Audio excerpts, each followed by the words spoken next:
It's a very great feeling for a woman to be a mother. Right from the very beginning of pregnancy, each moment has its own vibes. But for this Tennessee mother, it's something more than special, because her child is just a year younger than her. Tina and Benjamin Gibson reside in the eastern part of Tennessee. They married each other in Tennessee only. They were relishing each moment of their companionship. After a while, the couple decided to have a baby. "My husband has cystic fibrosis, so infertility is common," Tina told CNN. Cystic fibrosis is a disease that affects mainly the lungs.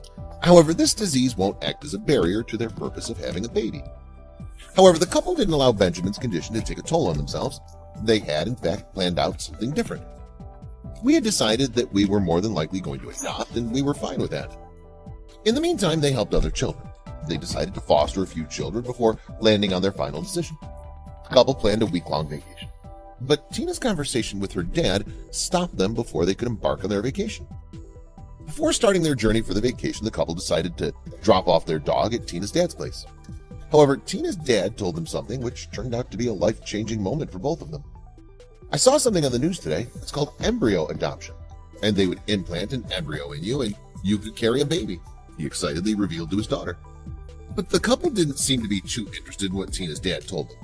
"I was like, well, that's nice, Dad, but we're not interested. We're knee-deep in foster care right now," Tina recalled with a smirk. "Kind of blew it off. I had no interest." Tina pondered about the thing her dad told her during their 8-hour-long journey to their vacation destination. "It was playing in my mind over and over and over," she said. Benjamin asked her, "What are you thinking about?" "The embryo adoption," she replied.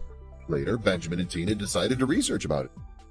Tina immediately took out the laptop and typed embryo adoption on Google. She started researching the topic.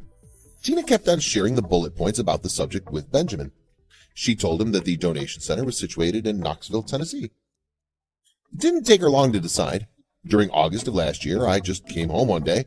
I looked at Benjamin and I said, "I think we need to submit an application for embryo adoption." And they started the procedure. After the initial procedure, Tina had to undergo a series of tests just to examine her uterus, if it was suitable or not for the process. Tina had to expunge a small polyp, and after that, it was time for a home study. The home study is a similar procedure to one in which is followed when someone wants to adopt a child. The examiner scrutinizes the place just to ensure that it's a nice environment for a child to grow. By March, the couple had passed all tests which they went through and were now awaiting embryo implantation process to begin. In fact, it wasn't at all facile as it looked. There was one more step they had to go through, and that was selecting an embryo. The couple literally had to go through donors' profiles. They had all the information on it, including genetic information. We literally had 2 weeks to go through 300 profiles. Tina was confused. The list was so long that she didn't know how to get to 0 and 1 donor. Everyone wants a healthy baby, but they were considering other factors as well. So they decided to make their choice by using one factor, their stature. At first, they shortlisted those profiles which were similar to their body structures. Then they moved on to other important factors. Then we started looking at some of the bigger things like medical history. Long story short, we picked our profile. The first choice they made didn't seem feasible to them. Therefore, they decided to opt for the second shortlisted profile. They were not aware of the fact that Tina's pregnancy was going to break a world record. It was also going to take the internet by storm. Tina said to the doctor, "I didn't sign up for this," jokingly. As per the medical books, there's about 75% survival rate when the frozen embryo is melted, but this case was a tad different. In this case, all 3 embryos survived, taking all the doctors by surprise. The implantation process was all but over. Now it was all about the couple to have patience. Eventually, 1 embryo was successfully implanted. It was really miraculous for Tina and Benjamin.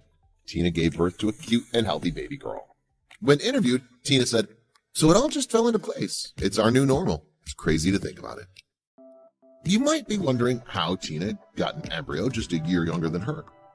Advancement in IVF technology has made this possible.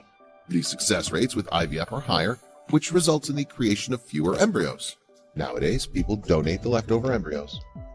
Whatever did someone ask that if she's interested in having more children, Tina says she was absolutely interested in giving Emma a sibling with the remaining embryos. She also emphasized the idea of adoption.